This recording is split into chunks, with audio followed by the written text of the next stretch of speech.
Hi, and welcome to Axelbank Reports History and Today, conversations with America's top nonfiction authors and why their books matter right now. I'm Evan Axelbank, and today we're going to speak with Dr. Stephen Knott, the author of Coming to Terms with John F. Kennedy. He's written 5 books and is a professor at the U.S. Naval War College. This is also his second appearance on this show. Good to have you back, Professor. How are you? I'm good, Evan. Thank you for having me. It's always a pleasure to speak with you. Great to have you back. Before we start our interview, I want to invite listeners to our Patreon page to ask for your support in keeping the show going. Go to patreon.com/AxelbankHistory. We will donate part of your contributions to a charity that promotes children's literacy. The first memory I have of any president is of the Zapruder film of John F. Kennedy being killed.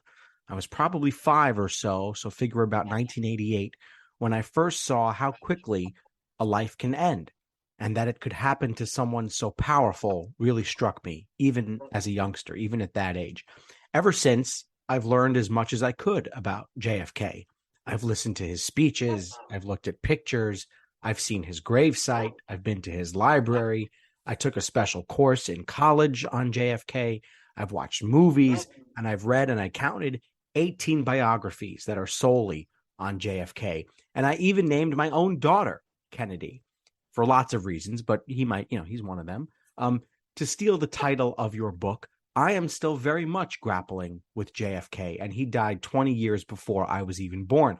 So, Dr. Knott, why is he so difficult to understand, and why must he be grappled with? Why is the word grappled important? Well, I think he's important to be understood in part because I'm being quite a bit older than you, Evan. I have some fairly uh, sharp memories, deeply ingrained memories, both of the Cuban Missile Crisis and then a year later or so of the assassination of President Kennedy, which was the first time I saw my mother actually cry, which of course was upsetting for somebody who was 6 years old. So for the baby boom generation, I think the question of why you need to come to terms with him, I think is somewhat obvious. But for those of you, including Evan, who are younger, I would still say that President Kennedy offers something of an example of a more uplifting, I would even say at times ennobling form of public service. And I find him standing in stark contrast to some of our more contemporary presidents, and in my case, I would argue, particularly standing in contrast with Donald Trump. But part of the reason we have such a difficult time coming to grips with John F. Kennedy is because this is a man who, after the assassination in Dallas, members of his family and various family courtiers went to great lengths to create a certain mythology about this president that really distorted what he was about. That in turn led to a kind of counter Camelot myth, as I like to call it, which I think went even further in the opposite direction, and I think also distorted his legacy. So I hope in this book I sort of find that middle ground between the myth makers who talked about a Camelot, which never existed, and the, for lack of a better term, the haters who found nothing in JFK to admire. And I find that that take equally falling short. Well, we're going to get into both of them. First of all, though, the JFK class that I mentioned began with a discussion. By the way, it was Professor Marty Brownstein from Ithaca College, a legendary professor who Sure. I'm still in touch with to this day. The class I mentioned began with a discussion where we all gave words to describe what we assume to be true about JFK. And I don't remember exactly what I said, but I want to say it was something to do with how inspiring I found his speeches to be. So I may have even said inspiring in that conversation. But Professor Brownstein highlighted the response of one student, and that response was overrated. And we all went, what? Huh? Overrated? JFK? What? Isn't he a legend? You eventually arrived at that word as well. So tell us about your personal JFK journey and how far you went in repudiating the Kennedy mystique. So I grew up in a Kennedy worshiping family in Massachusetts, and I use that word worship with some precision. My mother was of Irish Catholic descent, And because President Kennedy broke that glass ceiling that prevented a non-Protestant from becoming president, John F. Kennedy and the entire Kennedy family could do no wrong as far as my mother was concerned. And I sort of absorbed that as well. And I accepted this kind of Camelot myth, which was a term that Jacqueline Kennedy first sort of fed into the body politic. As I grew up, and my first job was at the John F. Kennedy Library in Boston, while I continued to admire President Kennedy, I was put off by the attempts to prevent legitimate bona fide historians from gaining access to some materials that the family thought might be embarrassing. And they So only picked a couple of them, right? There were, I mean, only a few famous historians got to even look at these documents.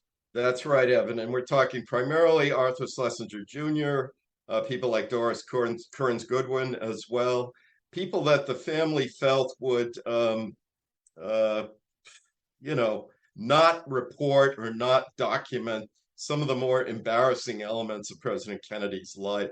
I was disturbed by that. As much as I admired President Kennedy, I also felt a devotion to history. And that led me to become somewhat estranged from the Kennedy movement, if you will. And, to directly answer your question, I went pretty far over to the other side, believing that this man was something of an empty suit with good teeth and good hair, which, by the way, the latter I was always quite jealous of. And who are you talking to here? The word embarrassing is interesting because I'm embarrassed to even talk about the embarrassing things about JFK. Yeah. Why did people consider him? Let's talk about liberals, right? We talk about liberals. I certainly knew quite a few of them growing up. My grandmother would, start to break down in tears a little bit when she would look at the JFK books that we had in the house. She had an old Life magazine and an old Time and whatever pictures of the assassination itself. And to this day, well, okay, not to this day, but before, when she was alive, she would cry. She would start to get openly weepy because she shared a lot of his ideals. What stood out for liberals? Why did liberals consider him one of the greatest Democratic presidents, maybe a hair below FDR? That's a terrific question because, interestingly enough, Kennedy was not the favorite of liberals in 1960. Many of them still wanted Adlai Stevenson. But I think, Evan, the tragic death of this young president, seated next to his beautiful wife, and of course, the father of two young children, and the fact that just a few months prior to Dallas, President Kennedy had given a very stirring address. And by the way, you're right to sort of highlight Kennedy's rhetorical powers. I think he's one of our most effective presidents in that regard. But he had given a speech to the nation in June of 63 in which he really put his presidency on the line for civil rights. And I think there was a tendency to assume after Dallas that somehow Kennedy had been a martyr for civil rights. Even Jackie Kennedy expressed the wish that her husband had been killed for civil rights rather than, as she put it, by a silly little communist. So I think President Kennedy became identified, accurately or not, with the 1960s civil rights movement. And that explains some of what you were getting at, Evan, this sort of liberal elevation of Kennedy into the pantheon of great American presidents. I'm laughing now because my grandmother would go, "That was a lucky shot. It was a lucky shot by a runt."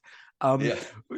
Conservatives have a bit of a different view, and contemporary conservatives today, I've seen in many places they'll say he was the last sane Democratic president. He sort of represents this time before the Great Society and before what they consider runaway welfare spending.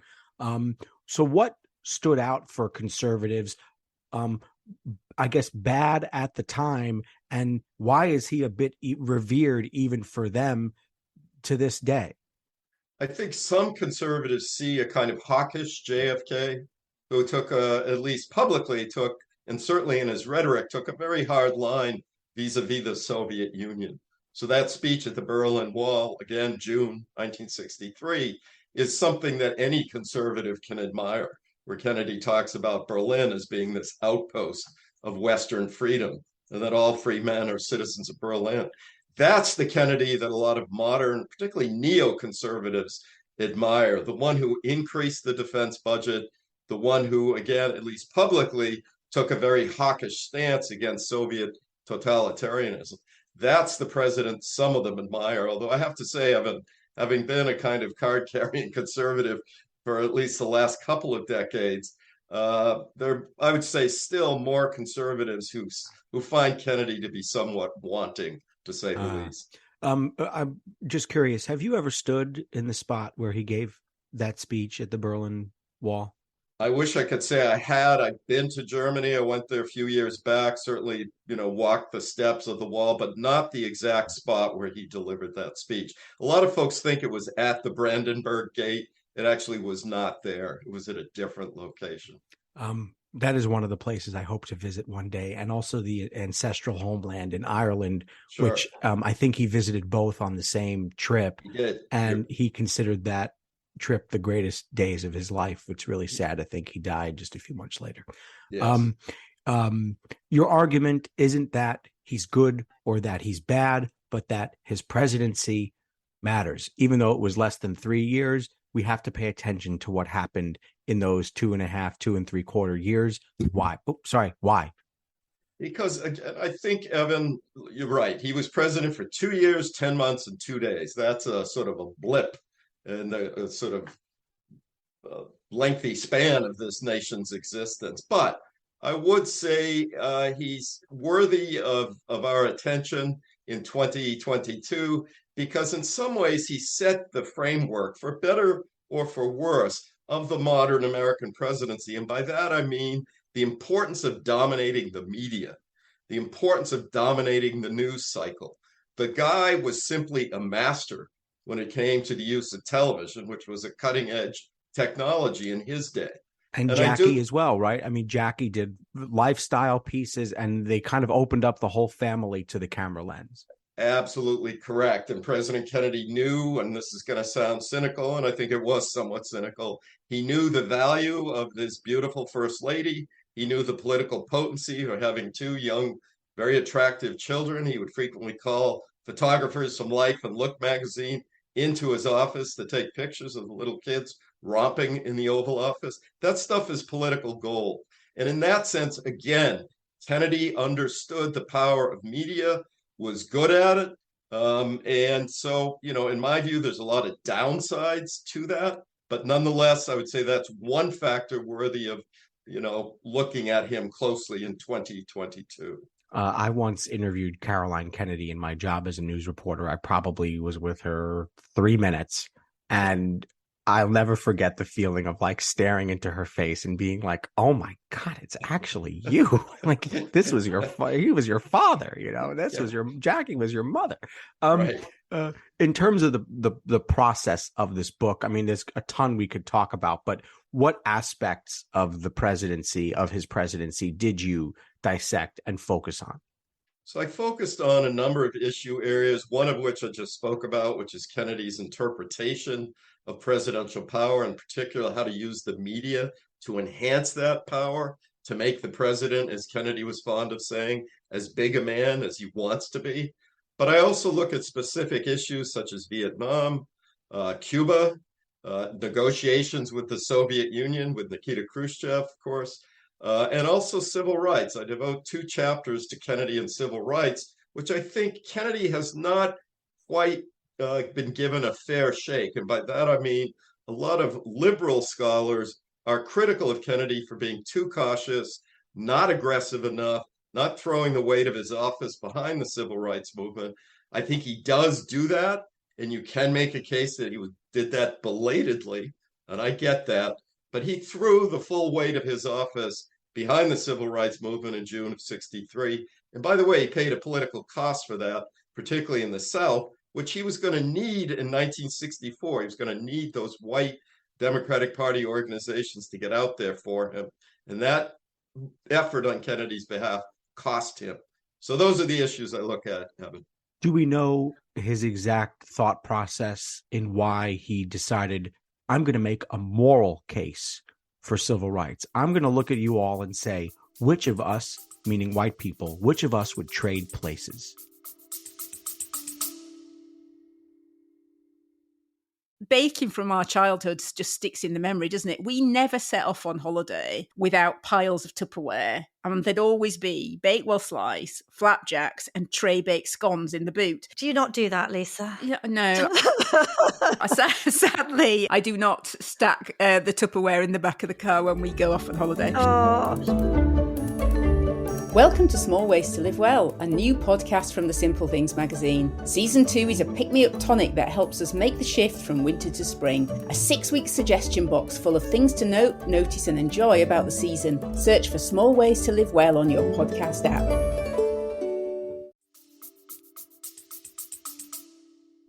I think, Evan, it was a slow build. I think there were a series of events in Kennedy's presidency, during Kennedy's presidency, that genuinely shocked him, that moved him in his core. And I'm talking about, of course, the attacks on the Freedom Riders, the riots at the University of Mississippi over the admission of one Black veteran into the University of Mississippi in September of '62, Governor Wallace standing in the schoolhouse door, Bull Connor in Birmingham unleashing the fire hoses and the police dogs.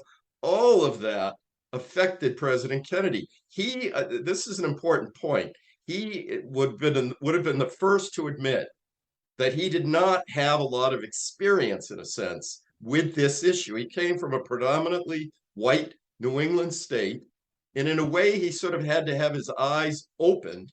And God bless Martin Luther King and the Southern Christian Leadership Conference for opening his eyes. But I think once he got to that point in the summer of '63, there was no turning back. So it was a slow evolution, Evan. The other aspect of the book that I just loved is how he handled the Cuban Missile Crisis, because in movies and in some books, there's a perception that he and Bobby and a couple of aides were kind of in this little group trying to tame the rest of them. But what you argue is that Kennedy was really on his own island, and that it came down to his judgment, and that Bobby Kennedy was really on the side of pushing, along with some of the more hawkish people, that there should be more aggressive actions taken. And that struck me in this book. Why did you want to highlight that, and how did you discover that really Kennedy was on his own? I wanted to highlight that, Evan, because again, it's another example of how history is distorted by folks who have an interest in distorting it. And in this case, it was people around Robert Kennedy and Robert Kennedy himself who decided to sort of rewrite the record. Now, look, we know what happened. We have so many tape recordings of these key Cuban Missile Crisis discussions. We know, in fact, that Robert Kennedy actually took a very hawkish stance, along with the Joint Chiefs and almost everybody else on the so-called XCOM, who were urging some type of direct military assault on Cuba. President Kennedy is one of the lone voices throughout that so-called 13 days who was always resisting, who was asking very probing questions about the use of force and the costs that will accrue in invading Cuba. And so I think you see a somewhat heroic president standing alone, even against his own brother at times. There's so much mythology built up around the 13 days. The tapes tell us the real story. The tapes, there's also tapes of these phone calls that he made with Dwight Eisenhower. And yes, the great thing about a Kennedy phone call is that he dominates no matter who he's speaking to. And it goes really quick. And he goes, "It's General Ally." Okay. And he runs through things and he goes, All right, great. See you. But why did he make those calls? Why was that part of his leadership? I think in some ways he really saw himself as being one occupant in a line of people who were going to occupy that office. And you've argued so forcefully that these presidents are in your other books, these presidents are caretakers. They're not president for life. And he understood that. I think he did understand that. He was always very respectful, as you said, of President Eisenhower. I mean, privately, he had lots of differences with Eisenhower. And they all do, yeah. And they all do. Right. But he had a certain respect for the office, for the dignity of the office. Now we can we could argue about some aspects of his Dignity, behavior yeah, that were okay. not particularly dignified. Yeah. But in terms of dealing with Truman, with Herbert Hoover, who was still very much alive at this point, with Dwight Eisenhower, and even, by the way, Evan, he would occasionally reprimand his own White House staff when they would make derogatory comments about Lyndon Johnson. And Kennedy would tell them, look, if you guys ever go out and actually run for an office yourself, then you might have some cause to take shots at the vice president. But, until you do that, let's show some respect to him, at least in our sort of official dealings. Unofficially, was he part of the group that called him Rufus Cornpone? Well, or did you not get that far? I think it was. Yeah, I think he did have a kind of, sure, I think in private, probably with Mrs. Kennedy especially, he had a sort of disparaging view of vice president. I know he hated the fact that when he went to the LBJ ranch at one point, he had to shoot a deer. He was not big on that kind of activity. I think Johnson enjoyed every minute of making Kennedy uncomfortable. So sure, there was a lot going on underneath the surface. One aspect of the book that I really loved is you describe his sort of emotional state as he starts to deal with the threat of nuclear war. And of course, there's a SALT treaty that is signed. And Chris Matthews focused on that in his book as being kind of the signature achievement. So how did you find that his emotions and his understanding of war, and we know that he insisted on being in the front lines. I mean, in stark contrast to our recent presidents, he insisted on seeing war up close.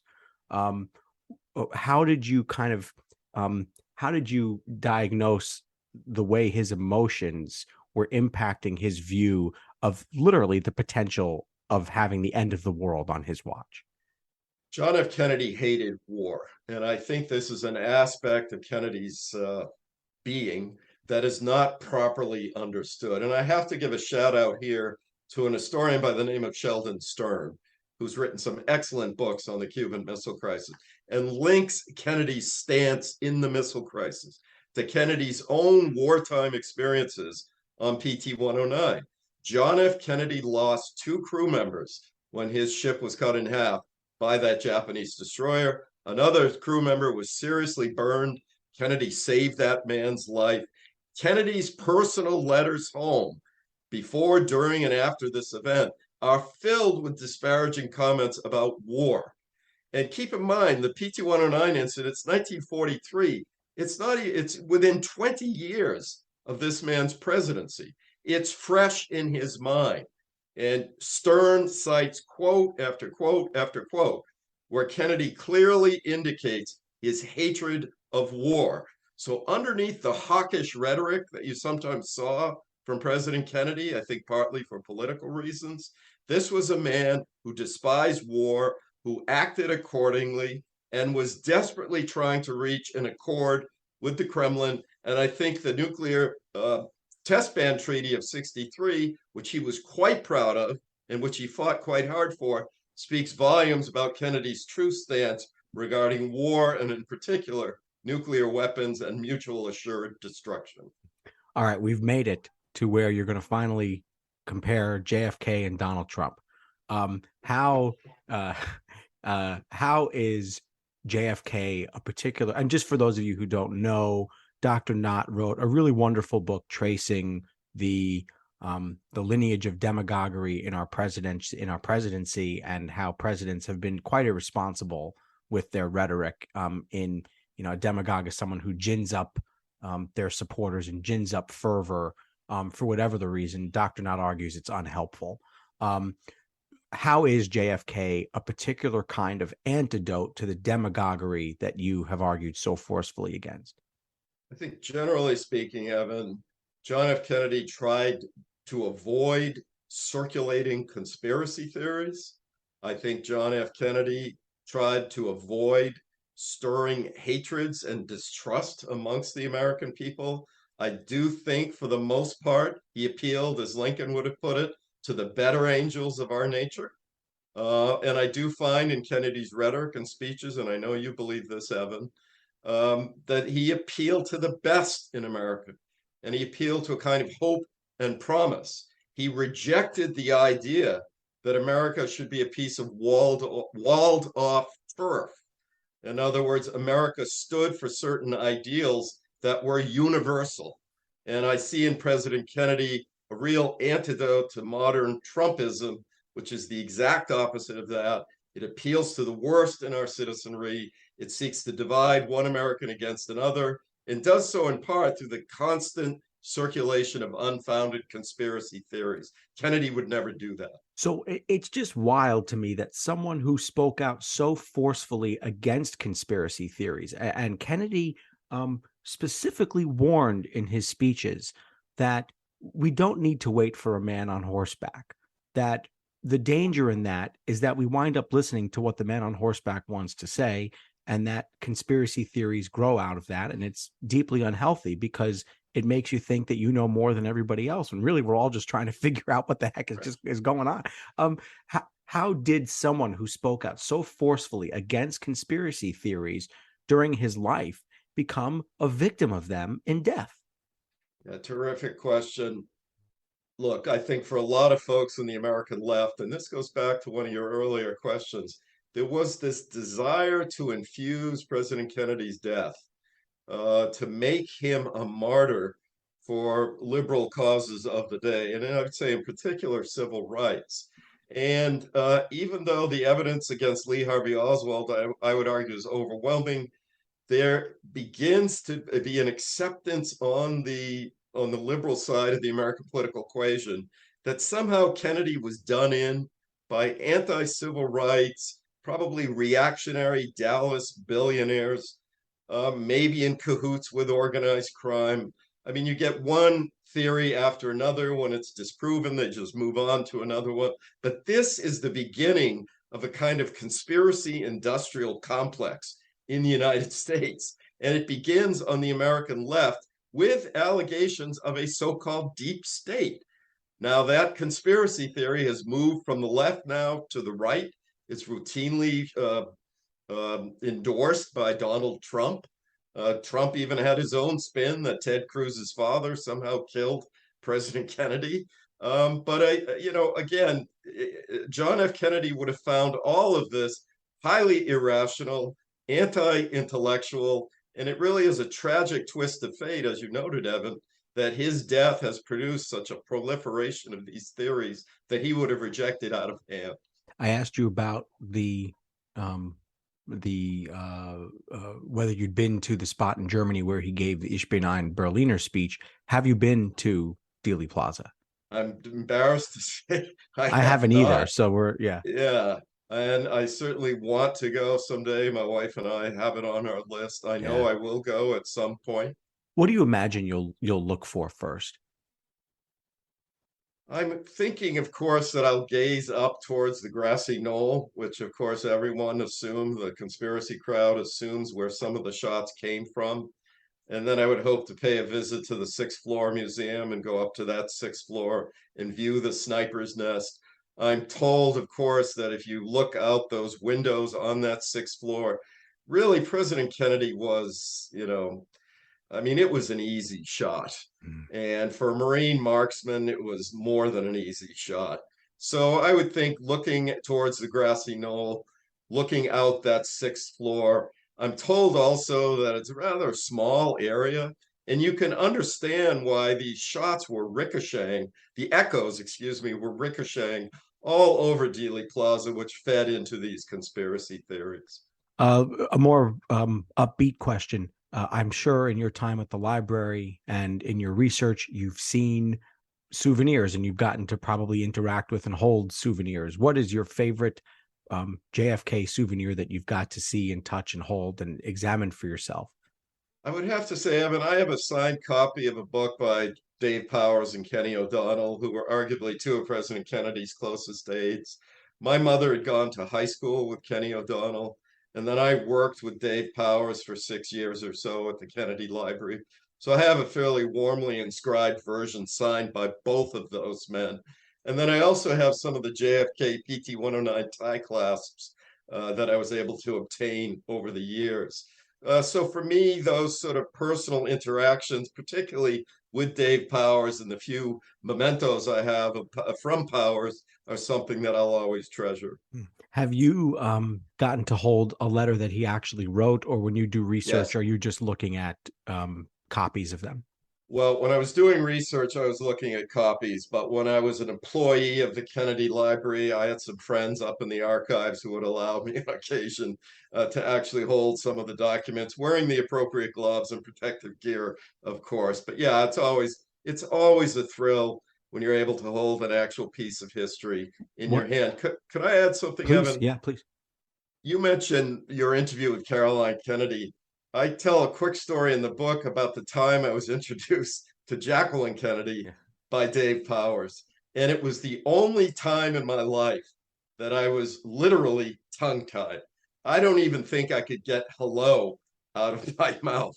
Yeah. And that shows you the sort of just the power and the just the impact that these folks had. And when I told my mother that Dave Powers had introduced me to Jackie Kennedy, I was a candidate for sainthood at that point. I could do no wrong after that. So you're glowing right now. I mean, we're looking at each other on Zoom here, but where do you come down on your coming to grips and coming to terms with JFK?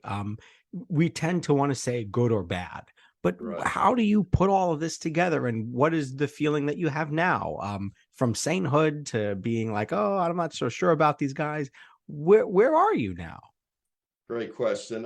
I'm an admirer of President Kennedy's public record. I'm an admirer of President Kennedy's what I would call American exceptionalism, which is a term that's frequently under attack these days.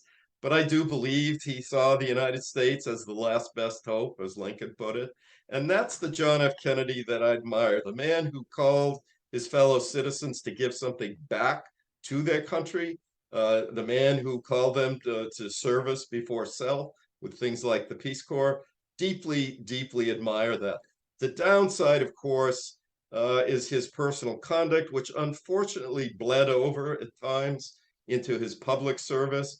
And that I find, of course, troublesome. And I get it, by the way, if people are listening to this and still find John F. Kennedy less than admirable. I understand that perspective because there were times when his behavior was out of line. And even somebody like Ted Sorensen came to conclude that it was out of line. So, that's a somewhat nuanced, maybe excessively ambiguous take.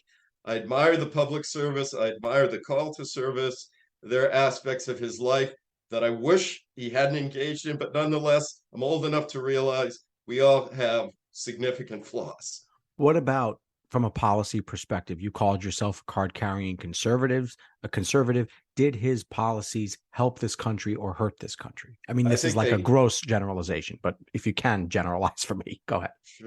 Sure. I think on the whole, they were quite positive, Evan. I think, and we didn't touch a lot on Vietnam. Oh, yeah. Go ahead and do that. Yeah. One of the arguments you make is that it's hard to imagine him dragging the Kennedy legacy and flame through what ended up being that just horrible, horrible bevy of death in Vietnam. Yeah, I referred in passing earlier to his hatred for war. This was a man who, for better or for worse, pulled the plug on the Bay of Pigs invasion. This was a man who stood by when the Berlin Wall went up.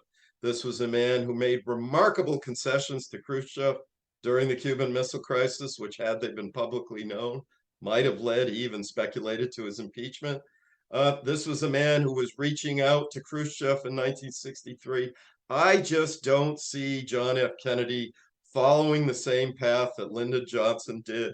I realize a lot of folks strongly disagree with that take, but this man hated war, and I simply can't see him by 1967-68, when American soldiers are returning in body bags by the hundreds, sitting by and allowing this to happen. I see a very different course of action than the one taken by Lyndon Johnson, and that alone would have been a remarkably significant event in American history.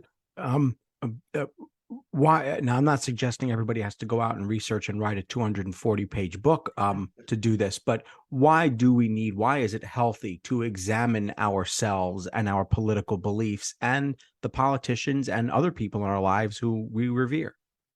I think we live in a time, Evan, where people are kind of locked into a particular perspective. And God forbid if you stray from that perspective, from that ideology. I think we have a tendency to point fingers at those of us who perhaps differ on a particular issue or regarding a particular candidate if we don't toe the line.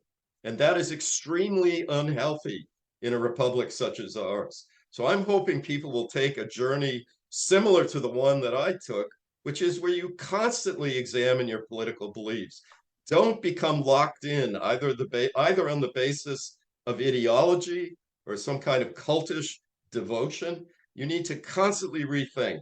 And President Kennedy, by the way, did this as well. So I think this is a book about looking at your own political beliefs, which we all need to do in 2022 in order to get past these deep divisions that exist today, where Americans tend to view those on the other side of the spectrum somehow as enemies. That's incredibly unhealthy. Top 5 speeches, top 5 JFK speeches. I've got mine. Feel free to offer your top 5. Well, for me, I think one of the most moving is the speech at the Berlin Wall. I'm not sure I put it number I have one. that one too. Yep, I have that too. Yeah. Obviously, the inaugural address is incredibly stirring. I would put the June 63 civil rights address, just in terms of its, as you've cited, Evan, its moral plea. It's plea for white Americans to put themselves in the shoes of African American citizens. I have that one too. I would also put his speech at Shannon Airport when he's leaving Ireland in June of 63. And I'm going to go back and listen to that. Yeah. Yeah, he talks about returning to Ireland in the springtime. And of course, he's citing a poem by a famous Irish poet. And of course, that's only a few months before his own death. He's never going to return to Ireland. So that has its own moving qualities to it. And I guess I might even add the undelivered speech at the Dallas Trade Mart, where you can read the text of it. If you go to the Kennedy Library online, you can read his undelivered speech, in which there is a passage in there in which he urges Americans to reject conspiracy theories, to reject the people who play on our fears, to have a positive take on the future, and to use the power of their reason to when they consider their political choices. It's pretty crazy that is the speech he was supposed to give next. I mean, what a kind of postscript. Yeah. My 5, I've got Berlin, an incredible expression of America standing with freedom, truly moving every time I see it. All free people are citizens of one place, right? The civil rights address I have. I also think the American University speech is just remarkable. I mean, I know that's an easy one, but it's remarkable in that it says, peace doesn't have to be perfect for us to keep trying, without a doubt. I think his Independence Hall speech in Philadelphia is remarkable. And then his toast at I think it's the America's Cup, where they do there's a sailing race between the U.S. and Australia, and he says we should all go back from whence we came. And I think his stats might be a little bit off on that. I'm not sure it's the exact same percentage of salt in our tears and in our water, but in our ocean water. But it's still a beautiful expression of how we all need to be one with the globe. Nice. Evan, could I add one more? Yeah. Oh, yeah. By the way, I liked your list better than mine. Oh, that's nice. His speech at Rice University, where he talks about landing a man on the moon and the reason why Americans and human beings in general have this spirit of adventure and exploration. I actually find that speech to be quite moving. I think it's September 1962, and this is the one where he at the conclusion of the speech, as he's walking off the stage, he turns to the NASA administrator, James Webb, and his staff and says, "Okay, guys, now you figure out the details." Right. Have fun with that. Go to the moon, by the way, Yeah, in 10 yeah, years, but yeah. right. Uh, what's interesting about JFK, and I've read literally hundreds of presidential biographies. What's interesting is that it's very hard to find a a a single volume treatment of him that really I find satisfying. Some of them are a bit too academic. Yeah. Some of them focusing on one aspect of his life, like his masculinity or his approach to conspiracy theories. So I guess I would ask, just which ones do you recommend? I mean, the one that just came out by Frederick Lojeval is very, Yeah, very good. And I I've agree. found that to be just about the most satisfying one I've read. But some of the 400-page ones, you really can't do JFK in 4 or even 500 pages. He's just a bear of a guy. Right. No, I agree. I guess, Evan, I would give pretty high marks to, if you're looking for one volume, to Robert Dalek's An Unfinished Life. Um, it has its weaknesses, I would say, but on the whole, Dalek deserves a lot of credit. He's really one of the first major authors to unearth just how sickly this president was and just how courageous, in a way, he was in dealing with so many ailments and Incredible. Yeah. never complaining about it. And I see that as a form of courage. And I think Dalek's Unfinished Life fleshes out that courage for the reader. Yeah, it's remarkable. And I would also argue that his experience dealing with those ailments gave him a certain sense of, it sort of took away the kind of scaffolding that he lived his life under as a spoiled rich kid. Very great, terrific point, Evan. And I think the critics of President Kennedy who see him as that spoiled rich kid completely ignore what you just said. Yeah, and Terrific and point. also allowed him to interact with nurses and with working class people and spend time in Exactly. hospital. Yeah, all that. Um, Exactly. uh, so I know someone. I have a child named Kennedy Axelbank who I love so much, and every time I say her name, I can't believe that there's a Kennedy in my house. It's incredible. What do you think is the best? Um, uh, h- how do we, maybe as parents, Haley and I, how do we um answer people when they say, why is Kennedy so good for a young person looking out at the world? Why is that such a great name to have? I would say we sort of just touched on it. The personal courage that he showed in terms of overcoming I mean, look, this was a man who was given the last rites of his church 3 separate times in the 1950s. I mean, this man faced death on 3 separate occasions, and then a fourth occasion during the Second World War. He could have been easily killed in that PT 109 incident. And And he he lost his son too. and he lost the son. And I believe there was also, yeah, I mean, there were a series. He lost his older brother in the Second Yeah, World right. War. Forget all He that. Yeah. he lost Kathleen Kennedy, his sister, whom he apparently admired the most, in a plane crash in 1947, 48.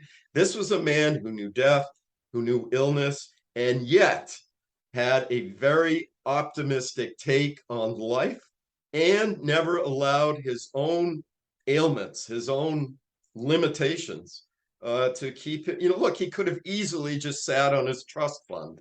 He became a millionaire at the age of 21 when his father's trust fund was given to him. He could have gone a very separate path. He did not. He never complained. He devoted himself to public service. I find that extremely admirable. And there's a part of the Robert Caro books where the chapter is titled "The Rich Man's Son," and one of the things that the chapter points out, I think astutely, is that his father's money couldn't put him into the street to campaign. His father's No. money couldn't put him at the factory door to meet workers. His father's money couldn't help him with the speeches, and it couldn't help him bring women into his campaign, and it couldn't help him go on to the Boston transit system to meet voters in that way. Terrific point. I've always thought the emphasis on Joseph P. Kennedy, his money, his connections, et cetera, et cetera. Yes, they were important, no question, but there is a tendency amongst his critics, I think, to overstate the role of President Kennedy's father. As you said, Evan, you got to have something more than just an image Otherwise, Nelson Rockefeller or somebody else would have been president. You cannot buy I think it's something of a myth that you buy your way into the presidency. Kennedy worked his way into the presidency. He was a great retail campaigner, whether it was here in Boston, where I'm speaking to you from, or in West Virginia in 1960, or wherever. This guy busted his hump out there on the stump. And That's good. That was good. That was. Maybe I need to run myself. We worked hard at it. All right. I could keep asking questions. We're going to have to just continue this somewhere else, unfortunately. But it's been a ton of fun. Let me just ask, do you know what you're doing next? This one was it was enjoyable, Evan, but it was a long road. So I'm taking a little bit of time off in terms of my own writing. I have a few ideas in mind. I'm just not sure what's next. I may, if I can bring myself to do it, try to look at some of the recent phenomenon surrounding President Trump. I just don't know if I have the energy, moral and physical, to do that.